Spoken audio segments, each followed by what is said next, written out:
మందశరీరో నమో వందనః భగవతో బలేన భగవతో వీర్యేణ భగవతస్తేజ భగవతః కర్మణ భగవతః కర్మ కరిష్యామి. ఓం హ్రాం హ్రీం ఓం హరిమర్కటమర్కటాయ నమః. కలశేనావాచ్య ఓం ఆంజనేయాయ విద్మహే వాయుపుత్రాయ ధీమహి. తన్నుకోండి. ధ్యాయామి అనుగానందనాసూనో వాయుపుత్రో మహాబలః రామేష్టపదనస్తకః పింజాక్షో విజయగ్రాదారసగ్రీవస్య దర్భః రాజవితాని నామాని రవీంద్రస్య మహాత్మనః. స్వాపకాలే పటే నిత్యం యాత్రాకాలే విశేషతః తస్య మూర్త్యభయం నాస్తి సర్వత్ర విజయీ భవేత్. ధ్యాయామి ధ్యానం సమర్పయామి. సమర్పించండి. కరసమ్మే సమర్పించండి. సమర్పయామి. హస్తయోః అర్ఘ్యం సమర్పయామి. ముఖే శుద్ధ ఆచమనీయం సమర్పయామి. ఔపచారికేన స్నానం స్నానానంతరం శుద్ధ ఆచమనీయం సమర్పయామి. వస్త్రార్థం పుష్పాన్ని సమర్పయామి. ఊర్ధపుంద్రాం సమర్పయామి. ఉపవీతం సమర్పయామి. దివ్యశ్రీఖండం సమర్పయామి. ఆయనే దేవరాజనే దుర్వారాంతపుష్పినీ యథాస్తపుండరీకాక్ష సముద్రశ్చ గృహాయనే అత పుష్పై పూజయామి.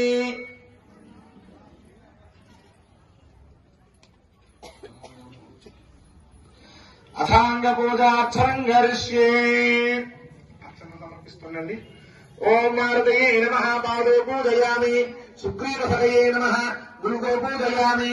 అంగమిత్రాయ నమః జంగే పూజో పూజయామి. అక్షయాయ నమః కటిం పూజయామి. లంకామి కుటాదశకంఠాయ నమః హంతం పూజయామి. రామభీష్టికే కారుణ్యే నమః అష్టో పూజయామి. మంత్రరుద్రాయ నమః రామాయ నమః వక్త్రం పూజయామి. ప్రసన్నవదనాయ నమః పదనం పూజయామి. ఓం పింగళాయామి శ్వేతారిణే నమః కల్పో పూజయామి. మణికంఠమణిగణే నమః సర్వాంగాని పూజయామి.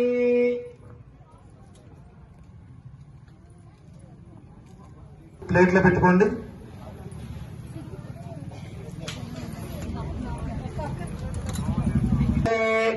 యోగస్వపదమారుదస్తస్య బాధయతే అనః వృషభీరివ మాతరః తస్మా అరంగమామవోయస్య క్షయాయ జన్మద ఆపోజనయదా. అలాగే పాలతో కూడా ఒకసారి తీర్థం చెల్లి మళ్ళీ మరొకసారి తీర్థంతో చెల్లి స్వామి. ఓం దక్షయ్యో రామమేమహే గాతుం యజ్ఞాయ గాతుం యజ్ఞపదయే దైవీ స్వస్తిరస్తు నః స్వస్తిర్మానసేభ్యః. శాంతి శాంతి. వస్త్రార్థం పుష్పాన్ని సమర్పయామి.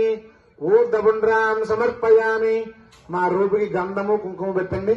ఓం గంధద్వారాంధరాధరషాం నిత్యపుష్టాంగరేషిణిః ఈశ్వరేగుం సర్వభూతానాం తామి ఓపప్పయే శ్రియం. ఆ రూపుకి బొట్టు పెట్టి తమలపాకు పెట్టి ఆ తమలపాకు మీద పెట్టండి ఆ రూపు.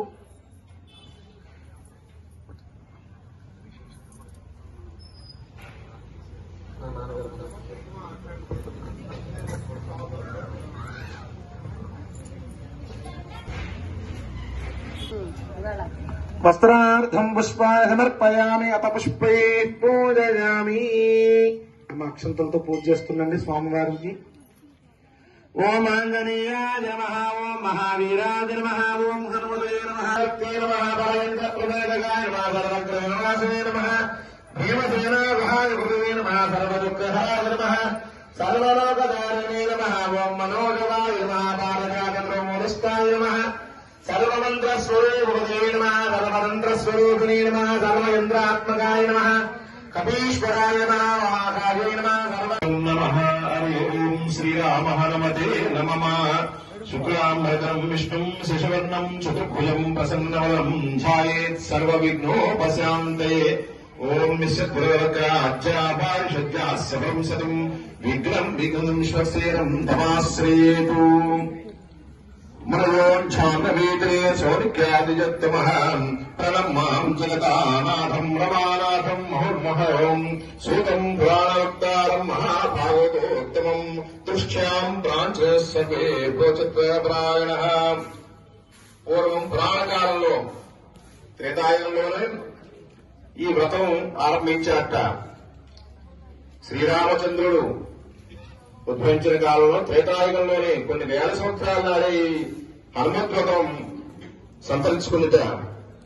అటువంటి విశేషమైన ఈ హనుమద్వ్రతం ఎవరైతే ఎవరి నుంచి ఉపదేశించారో, ఎలా ఈ హనుమద్వ్రతం చేసి భక్తులు సాక్షాత్ శ్రీరామచంద్రుడే ధరించాట. రామరావణ యుద్ధంలో జయించడానికి ఈ హనుమద్వ్రతం ఎంతో నమః. హరి ఓం శ్రీరామ హనుమతే నమః.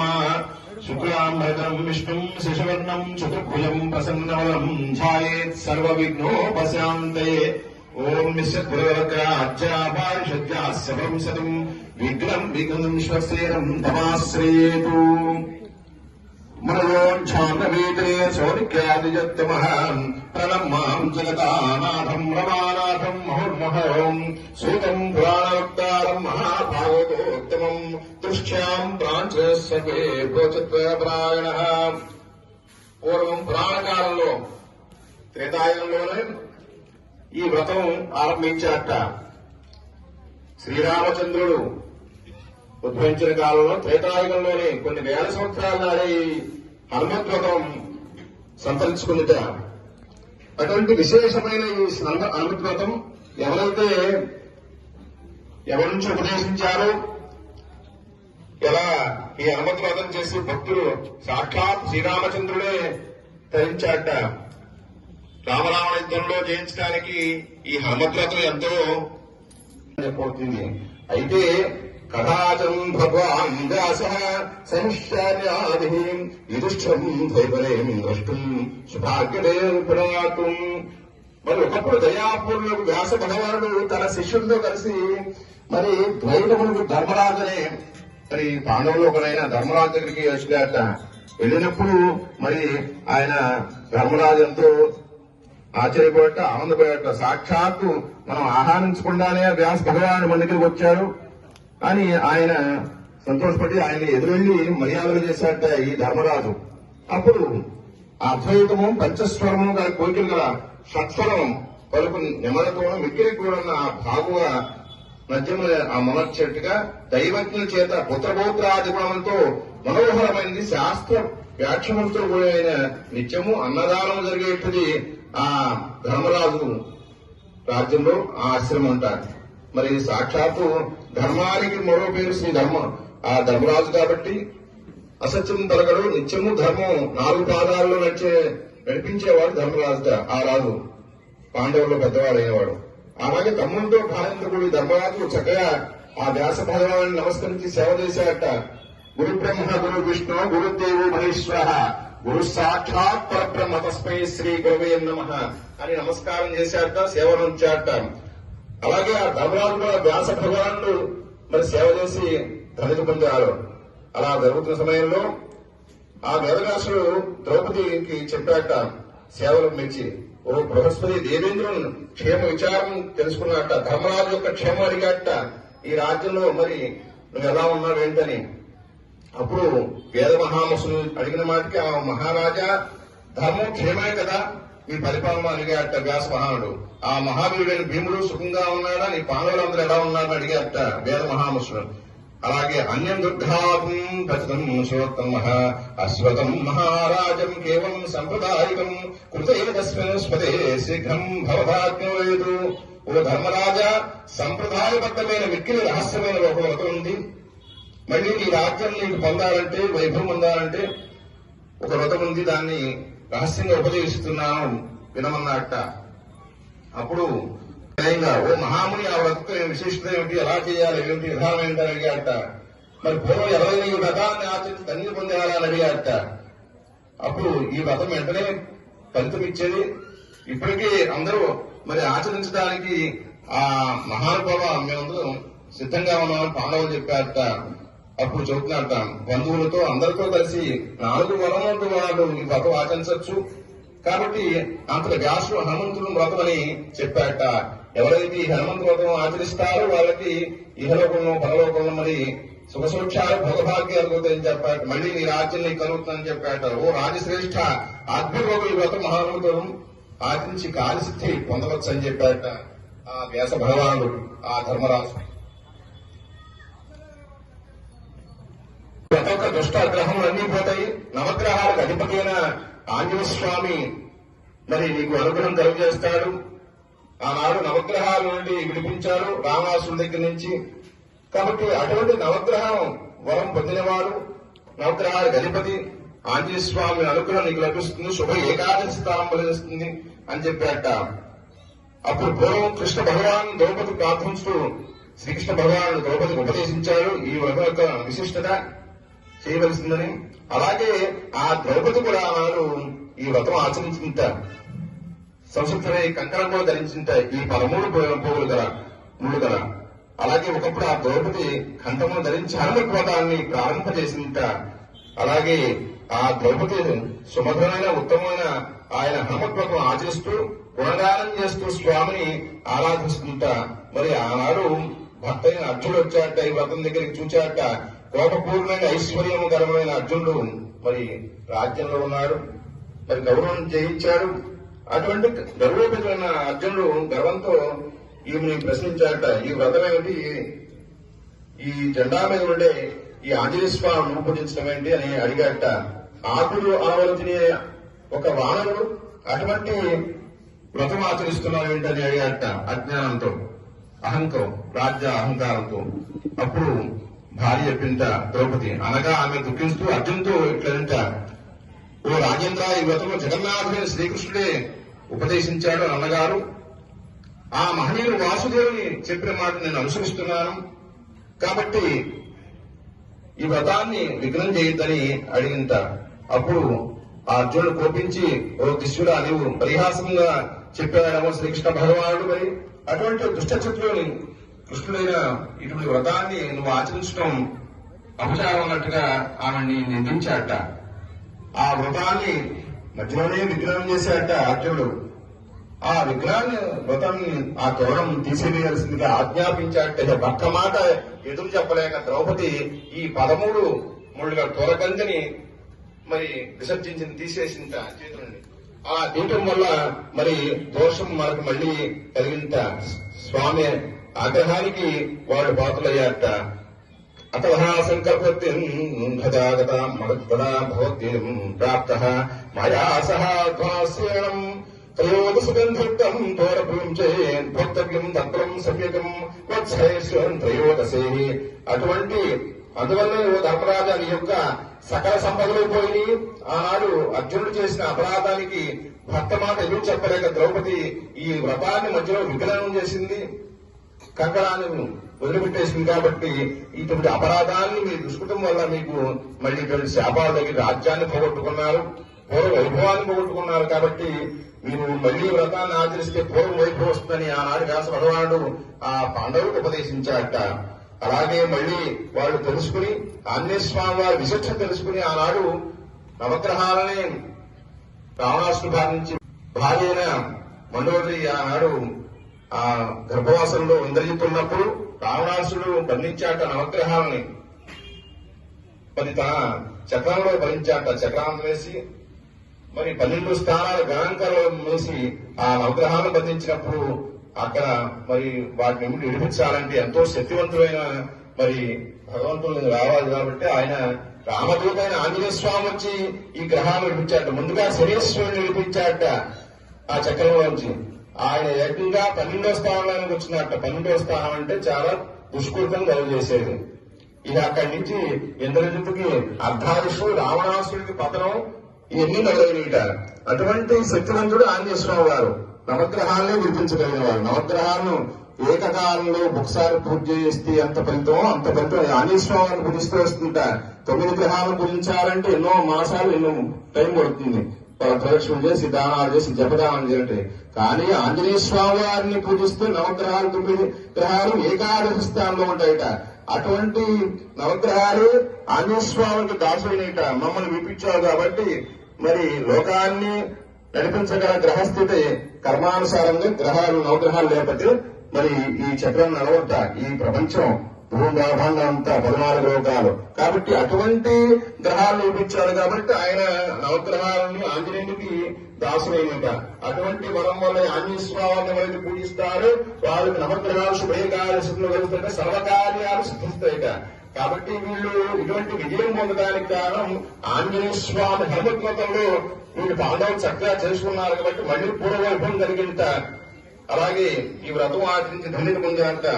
ఇది శ్రీరామచంద్ర స్వామి దేవత ఆంజనేయ దేవత పాదారంగస్తు ప్రథమోచ్ఛాసమార్పణం తరాసేన దైతాం మైత్ర్యాం యతే పృచ్చతే. సూత మహాముని మళ్ళీ శివకాళి మహామునికి ఈ హనుమద్వ్రతం చేసి ఎవరు ధన్యత పొందేవారు చదువుతున్నట్ట. అప్పుడు సూత మహాముని చెబుతున్నా శ్రద్ధగా ఉంటున్నట్టు వాళ్ళు కూడా మనం ఎన్నో వందల వేల సంవత్సరాలు కానీ తపస్సు చేస్తే భగవతానుగ్రహం పొందాం. మరి ఈ హనుమద్వ్రతం కలియుగంలో విశేషమైందని చెప్పబడుతుంది. త్రేతాయుగంలో చేశారు, ద్వాపరయుగంలో చేసి ధన్యత పొందారు. సాక్షాత్తు పాండవులు రామచంద్రుడు గాని ఇతర ఈ కలియుగంలో విశేషంగా అందరూ పండిత పామారులు యక్షకిన్న గంధర్వ పురుషులు అందరూ ధన్యత పొందారట. కాబట్టి అటువంటి విశేషమైన వ్రతం శ్రద్ధగా వినన్నట్ట. మరి మురుగారా పరాశుడు అనే మహాముని మైత్రేయునికి చెబుతున్నట్ట. మళ్ళీ పరాశుడు చెబుతున్నట్ట. వేరొక కథ మీకు చెబుతున్నానని శ్రద్ధగా నమ్మున్నట్ట. మైత్రుడు అడుగుతున్నట్ట, ఓ పరాశ మహాముని, మీ చేత వెనుకటి అధ్యాయంలో హనుమద్వ్రతం యొక్క విశిష్టత ఆనాడు పాండవులు ఎలా పొందారో రాజ్యాన్ని చెప్పబడింది. కష్టాలన్నీ పోయినాయి, నానా దేశాలు పోయినాయి. కాబట్టి ఈ రెండో కథలు ఎవరైతే ధన్యత పొందారో చెప్పమని అడుగుతున్నంత వినయంగా ఆ శౌనకాది మహాములు దేని ప్రతిరోజు ఉంటాము, ఆచరిస్తాము. అటువంటి హనుమద్వ్రతం విశేషమని చెబుతుంది. సకల పాపాలు నశించేది. ఎవరైతే ఈ వ్రతం ఆచరిస్తారో ఆచరించినప్పుడు చూచేవాళ్ళు, అలాగే అక్షంతర శిరస్సు వేసుకున్నవారు అటువంటి విశిష్టమైన ఫలితం లభిస్తుంట. పూర్వం చంద్రవంశం ఉద్భవించిన ధర్మరాజు మరి బంధుకోరితో కూడి అహంకారహితుడైన సోమదత్తుడు గురించి చెప్పబడుతుంది. ఆ సోమదత్తుడు మహానీయుట. అటువంటి మహానీయుడు ఆ సోమదత్తుడు అతను సత్యం మాట్లాడేవాడు. ఎలాగైనా మరి నోరు చక్కగా రాజ్యాన్ని పరిపాలిస్తున్నట్ట. అతిథులను చక్కగా మంచివారిని పూజించాడు. పరాక్రమవంతుడైన ఆ సోమదత్తుడు మరి అందరినీ రాజ్యం చక్కగా పరిపాలిస్తున్న కలవరం లేని వాడి ఎటువంటి దేశాలు కానీ ఆ రాజ్యంలో లేవుట. కష్టాలు శత్రువులందరినీ నాశనం చేయగల ఆటి శత్రుగల ఆ సోమదత్తుడు. మహిష్మదీపం యథాహం తైరాపదో గణేదహం అక్షోరం సంస్థయం కరుణాకటే. ఆ మహిష్మదీ దేవనాగిన సోమదత్తుడు యుద్ధమున చేశాట. కొన్ని వేల అక్షోభ్యుల సేవతో యుద్ధం చేశాట. 10,000 గజములతో యుద్ధం చేశాట. అటువంటి శక్తివంతుట సోమదత్తుడు. అప్పుడు ఆ లక్షల కోటి కాశ్మీర దేశం గల కుటుంబంతో కూడిన ఆ సోమదత్తుడు సకల సమరం చేశాట. అందరూ ఈ భూమాండలంలో అందరినీ జయించాట. బల్యము చెల్లకూర కట్టంలో మరి అటువంటి శత్రువుతో యుద్ధం చేసి ఎంతో పరాక్రమంతో అంతో విరాజుతున్నట్ట. భూమండలంలో అందరితో శత్రువు జయించిన వాడే సోమదత్తుడు. ఆ రాణి దేవుడితోనంతా పరువులంతా గార్గ్య మహాముని ఆశ్రమానికి వెళ్ళాట. గురువు సేవించడానికి గార్గ్య మహాముని ఆశ్రమానికి వెళ్ళాట సోమదత్తుడు. ఆ వెళ్లిన సమయంలో అక్కడే ఉన్న శోకములో కూడుకున్నాడు. 5 మాసములు ఉన్నట్ట. పేప కంటి పూర్వం యాట గడ్డము అక్కడ ఉన్న వాళ్ళు ఉండిపోయట. రాజపృష్ఠం పతింధీరా ప్రాపుతం పురప్రియం ప్రవంతం మహోపుత్రాన్ని హృదాం విద్యేరుత. మరి శాపం వల్ల కొన్ని శాపాల వల్ల సోమదత్తుడు కూడా దైవభావాలు అపరాధాల గురించి చేయటం వల్ల ఆయన కూడా యుద్ధంలో ఓడిపోయిన ఉన్నట్టు. అంత శక్తివంతైనప్పటికీ శోకంలో ఉండిపోయట. గార్గీ మహాముని దగ్గరికి వెళ్ళాట. తన కష్టాలను ఇదే మార్గం చెప్పండి. ఆ ధైర్యము కదా మరి అతని భార్య రాజపృష్ఠుడైపోయింట. మరో ఇష్టము మరి పోగొట్టుకుని కష్టాల్లో ఉండిపోయారట. పతిని గుర్చి యుద్ధం చనిపోయిన బిడ్డలను గుర్చి కూడా దుర్గముగా వంశీకులందరూ చనిపోయారట సోమదత్తుడికి. అటువంటి దుర్గమైన కష్టంలో ఉన్నారట. శ్రీయం రాజ్యం భోగంచ సముద్ర శుభ్ర అశ్వాయుధం సేవి జగో శ్లోక చతుష్టయం. సంపద రాజ్యము భోగముల విషయముల మరి ఆనాడు ఆ సోమదత్తుడు కోల్పోయాడు. మరి దైవాపారాధం కొన్ని చేయటం వల్ల అందులో ఆపదలను ధైర్యము అచింతన సంపదలను పోగొట్టుకున్నాడు. శాస్త్ర విషయం బాగా ఉన్నప్పటికీ పుణ్య కార్యాలు కొన్ని చేసినప్పటికీ ఆయన కూడా కష్టాలు అనుభవించారట. మరి ఉత్తర ప్రాంతం స్థిరగత సంచలనం.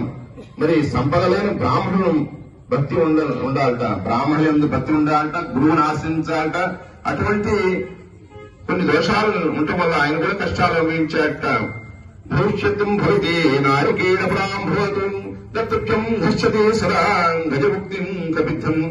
మరి కాదగిన ఆ కాకర్మాలు కాబట్టి రాసిన ప్రార్థ కర్మలు ఉంటాయిట. మనం చేసిన కొన్ని కర్మలు ఆ ప్రార్థ కర్మను బట్టి జరుగుతాయిట. మనం ఎన్ని కొన్ని పుణ్యకారాలు చేసినప్పటికీ పూర్వజన్మలు చేసినవి మరి కొన్ని మనం కొన్ని చేసి ఉంటాం కాబట్టి వాటి ప్రార్థ కర్మం బట్టి మనం కొన్ని ఫలితాలు ఉంటాయిట.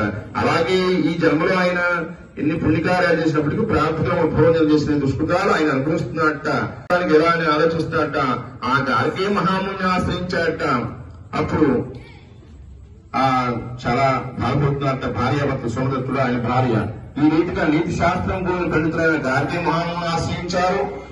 రాజా ఇది గార్గ్య ఆశ్రమం కాబట్టి సమీపం ప్రవేశించిన ధర్మాత్మ ఎటువంటి వాళ్ళకైనా ఇటువంటి దుర్మముఖం కష్టాలకి పోతాయని కాబట్టి నీకు సవ్యమైన మార్గం ఉపదేశిస్తాను. ఒక హనుమద్వ్రతం ఉంది. ఆ హనుమద్వ్రతం ఉంటే నువ్వు మళ్ళీ విజయప్రాప్తి ఉంటావని ఆ సోమదత్తుడికి ఉపదేశించారట. గార్గ్య మహాముని నీ కష్టాలన్నీ తొలగిపోతాయని. ప్రాపయాన్ని చదువుతాం గార్గ్యేశ్వరదర్శనం ప్రతి వ్రతాధిష్టాప్యం సత్యాపుషుప్ర. ఆ పాపరహితులైన గార్గ్యాశ్రమం పోగొట్టుకునేది అతనే పుణ్యఫలం దక్కేది, విజయప్రాప్తి. మళ్ళీ రాజ్యం పూర్వవైభవం కలగాలంటే ఆనాడు మళ్ళీ హనుమద్వ్రతం చేస్తే నీకు కలుగుతుందని ఆనాడట. అప్పుడు సాధ్వైన భార్యతో కలిసి ఈ హనుమద్వ్రతం ఆచరించాడట. అలాగే మరి ఇటువంటి వ్రతం ఆచరణ 13 పోగులు గల ఈ కంఠాన్ని ధరించారట, చేతుకు ధరించారట. విశేషంగా మళ్ళీ ఈ వ్రతాన్ని ప్రారంభం చేసే మహానుభావ శత్రువుల చేత పీడింపడి నా భర్త పీడింపడ్డారు, మరి ఓడిపోయాడు. మరి అటువంటి రాజ్యాన్ని పొందడానికి ఏదైనా తరోపాయం చెప్పాలని ఆయన్ని పాలసవ చేసుకున్నట్ట గార్గ్య మహాముని వీళ్ళు సోమదత్తుడు భార్య. అలాగే దేనిచే ఈ వ్రతం విశిష్టగా సంతరిస్తుందో అటువంటి స్వామివారు మరి కంకణం ధరించాక స్వామివారికి విశేషంగా ఆరాధించాక మనసా వాచ త్రికరణ శుద్ధిగా ఆ రాజు యథాశక్తిగా పూర్వ వైభవం పొందాట. ఇది ఆంజనేయ దేవత ప్రేత్యర్థం ద్వితీయోధ్యాయ. శ్రీ ఆంజనేయ దేవత పాదారందార్థం. నమో వాయునందనాయ, నమో భగవతే వాయునందనాయ నమస్కామి. అక్కడ నక్షత్రం ఇంద్రలోకాన్ని జయించడానికి వెళ్ళాక ఈ హనుమద్వ్రతం ఆచరించడం వల్ల ఆ పురుషోత్తమ సంస్థానం జాతకేషిత మృగాస నక్షత్రం భవనం భవిష్యతి. ఆ పెద్ద పురుషోత్తమైన కీర్తి కలిగిన ఆ క్షేత్రము పురుష నక్షత్రాన్ని కలిగిన ఈ వ్రతాన్ని ఆచరించాడు. మూషత్ర నక్షత్రంలో ఈ ఆంజనేయ స్వామి వ్రతం ఆచరించడం వల్ల ఆయనకి దక్షిణ భాగంలో ఉన్న ఆంజనేయ స్వామిని పూజించడం వల్ల మనం ఎలా ఆంజనేయ స్వామి దక్షిణ భాగంలో ఉన్నారో మన తులసిలో అలాగే ఆంజనేయ స్వామి దక్షిణ కోణంలో ఉండడం వల్ల జయప్రదం కలుగుతుంటారు. అటువంటి జయప్రదం పొందడానికి ఈ నీలుడు మరి అర్హుడయ్యాట. ఆ భగవంతుని దేవుని శ్రీరామ ప్రేమ సేవకుడైన ఆ హనుమంతునిపై రీతిగా ఆ ఇతను కూడా ఆనాడు ఎలా అయితే అర్జునుడికి ఎలా అయితే రథార్థిగా ఉన్నాడు ఆంజనేయ స్వామి కూడా ఇతని వెంట ఉండి సకలాభిష్టం నిర్వహించడానికి ఈ నీలుడికి కోరికలు తెచ్చి అనుగ్రహం కలిగజేశాట. ఇది సోనాడు మహాముని గంగా నదీ తీరే ప్రాణి తృతీయోధ్యాయ. శ్రీరామచంద్ర స్వామి పాదాసేవన ఆంజనేయ దేవత పాదారవిందార్పణమస్తు. శ్రీ పరాశ మహర్షి చెబుతున్నట్ట మైత్రేయ మహామునికి ఈ విషయంలో అద్భుతమగు మరి పూర్వవృత్తాంతం చెబుతూ వచ్చాం. 2వ అధ్యాయంలో ఎలా అయితే సోమదత్తుడు ఈ హనుమద్వ్రతం చేసి రాజ్యాన్ని పొందాడు చెప్పబడింది. అలాగే ఈ 3వ అధ్యాయంలో కూడా ఆ విభీషణ కుమారుడైన నీలుడు ఉన్నట్ట. రావణాసురుడు తమ్ముడైన విభీషణ కుమారుడు నీలుట. ఆయన కూడా ఎంతో పరాక్రమవంతుట, ఇంద్రియ నిగ్రహం కలగవాట, సర్వశాస్త్రాలు చదువుకున్నట్ట, శక్తివంతుట. అప్పుడు ఏకదా మహారాజం విభీషణ పఠించం వాచం భగవం స్వస్తిం స్వరే లక్ష్మీరచర. నీళ్ళు ఒకనాడు శత్రువును జయించిన వాడే మరి ఇంకా కోరికలు ఆయనకి ఇంకా నెరవేరుట. కొన్ని కోరికలు ఉన్నాయి ఆయనకి. ఇంత శక్తివంతుడు నా తండ్రి విభీషణుడు రామానుగ్రహం పొందారు. సాక్షాత్ లంకానే రాజపతి అయ్యాం, ఇంకా మనం కొన్ని సాధించాల్సి ఉన్నాయని తండ్రిని అడిగాట. అది ఇంకా పొందలేదు ఏంటనేట. మీ ఆధీనం ఉన్న ఈ లంకారాజ్యం ధనధాన్య సమృద్ధులు ఉన్నాయి, ఎంతో పరివారంతో సకలేశ్వర్యాలతో ఉన్నావు తండ్రి. మరి ఎనలేని ముత్యములు ఉన్నారు, సూర్ణాధికములు అన్ని పట్టణంలో ఉన్నాయి. శ్రీరామచంద్ర అనుగ్రహం వలన రామపుత్రులుగా అగ్రగానులుగా ఉన్నావు.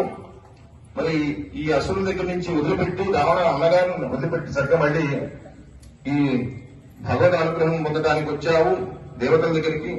కానీ నీకు కొన్ని ఇంకా మనకు లోటు ఉన్నాయని అడిగాట ఆ విభీషణుడు తండ్రిని.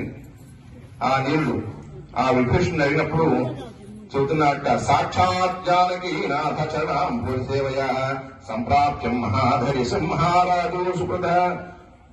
ఓ దుష్టనిష్ట కనిష్ఠుడా, నీవు సాక్షాత్ జానకిపతి అయిన శ్రీరామచంద్రుని పాలసేవ చేసుకున్నావు ఓ మహారాజా తండ్రి. మరి మన రాజ్యంలో చింతామణి మొదలగు భోగములు, మరి కామధేనువు గాని ఇవన్నీ లేవేంటి అడిగాట. సాక్షాత్ శ్రీమన్నారాయణ పాదదేవత అనుగ్రహం పొందావు. మరి దేవతలు యక్షర కిన్నర కింపుషులు దేవేంద్రాలు ఉన్నాయి, మనకి లేవు ఏమిటని అడిగాట. అంత తపస్సు చెందావు కాబట్టి లేవు అడిగాట. అప్పుడు విభీషణుడు చెబుతున్నట్ట, శ్రీరామచరణాంభోజమగ్రంథ సుధానే బృంగాయతి మమ వనస్పతి నిలభారత.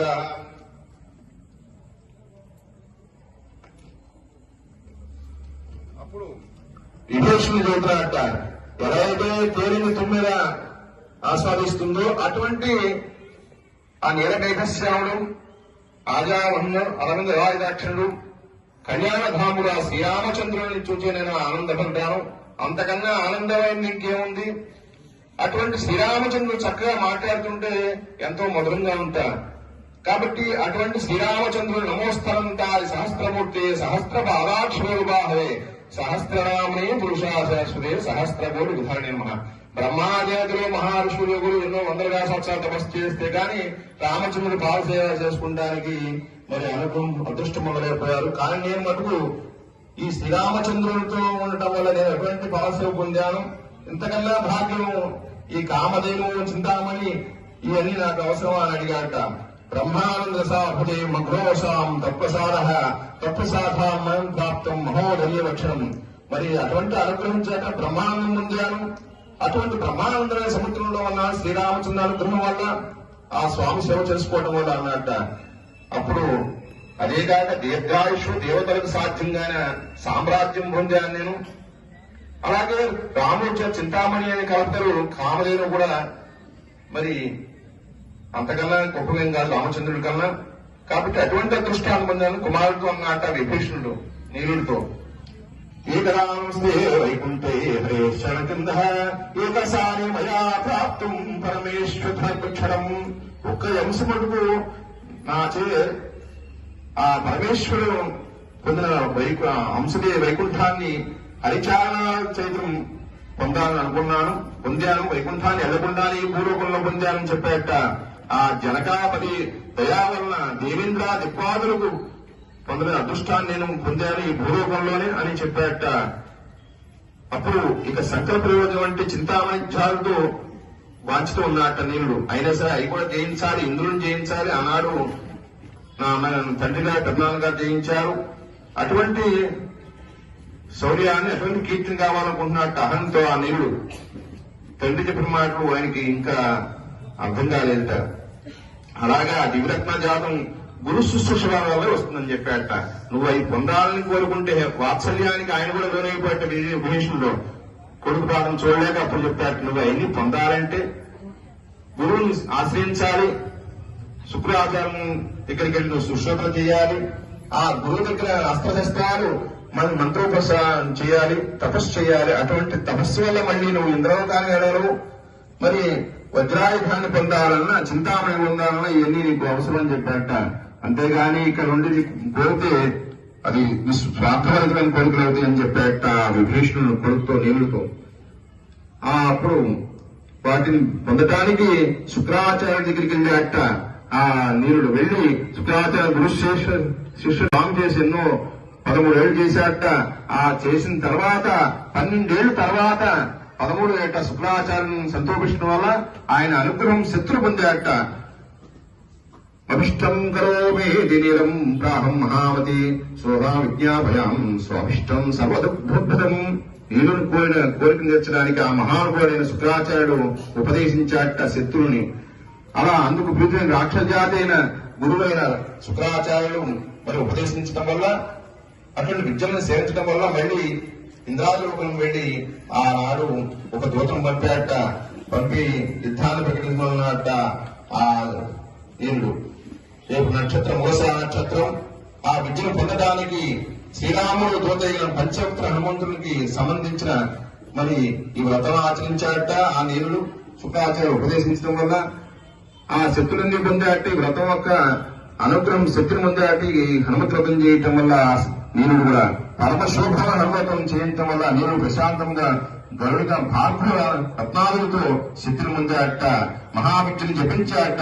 ఇట్లు జపించిన శ్రీరామచంద్రుని దాసుడు ఒకరయ్యాట. ఈ నీరుడు కూడా ఈ ఆంజనేయ స్వామి 33 కోట్లు కూడా ఈ 3 కోట్ల దేవతలు కూడా సేవకాలం అద్భుతమైన మరి 1000 కోట్ల ప్రతిష్టమైనట్టుగా దేవతలందరూ ఈ అనుగ్రహం ఈయనకి దాసులయ్యాట ఈ వ్రతం ఆచరించడం వల్ల. అలాగే ఈ ఆంజనేయ స్వామి నిలపుట ధ్యానం చేశాట. ఓం జయ జయ శ్రీ ఆంజనేయ కేసరి ప్రియందర వాయుపమాలైశ్వర పుత్ర భారవతి పార్వతీ పుత్ర సంభూత వానర సాయక సకల వేదశాస్త్ర సారగ అని ఎదుగుతున్న ఆంజనేయ స్తోత్రం చేశాట. ఎంత కఠోరమైన తపస్సు చేశాట. హనుమద్వతాన్ని ఆచరించాట. ఆ చేయటం వల్ల ఇంద్రుడి దగ్గరికి వెళ్ళాట. ఉదయం ఉంటాట. యుద్ధాన్ని ప్రకటించాట. అధశ్వత్రైన సంతుష్టో భక్త్యా నిలబుదేంచ వాచనం నీలం హనుమత్నాయకం అని పిమ్మట నీళ్ళు చేయబడిన భక్తిపూర్వ స్తోత్రములకు మరి వాయునందుడే హనుమంతుడు ప్రత్యక్షమై వరించాట. అటువంటి శత్రువు జయం కలగాలని ఇచ్చాట. దేవతల మీద గాని ఎక్కడైనా నీకు మరి అసురులు గాని రాక్షసుల దగ్గర గాని దేవతల దగ్గర గాని అసురులు గాని ఎక్కడ నీకు మరి పరాజయం లేకుండా ఉంటుందని ఆనాడు ఆంజనేయ స్వామి వరమించాట. అలాగే రేపు అమరావతికి ఇంద్రుని జయించడానికి సంకల్పించుకున్నట్ట ఈ నీలుడు కూడా. అంతలో చింతామణి నిధిరత్నాన్ని తేవడానికి వెళ్ళాట. కామదేవుని తేవడానికి వెళ్ళాట. ఆ దేవతాస్థితిలో రక్తం వంటి అందము శీలము యుక్తమైన సౌభాగ్యం కలిగిన మనసులో ఆ నాక్షంతో అక్కడ వెళ్ళాట. మరి స్వర్గానికి వెళ్ళి అంతా అక్కడ ఆయన ఆహ్వానించాట. ఈ నీరు